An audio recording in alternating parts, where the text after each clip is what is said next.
Today we're going to be unboxing the Gemini 200 Air France A350-900. This is 200 scale, and this is going to be registration F-HTYA, which is going to be the first A350 that Air France got.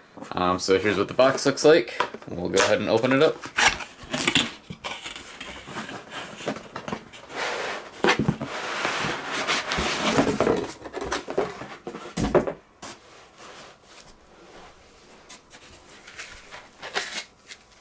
So in the box we've got the landing gear,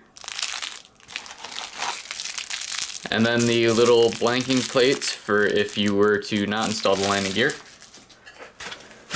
And then we've also got the little metal stand that's pretty standard for the Gemini 200s.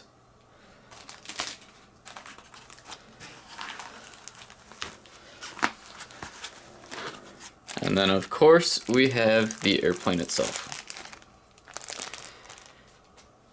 So this model has actually been out for a little while now, and it got delivered to me about 3 months ago, but I was in Paris with Air France for 2 months to get my EASA 787 qual, so that's why I'm not doing this one as it came out.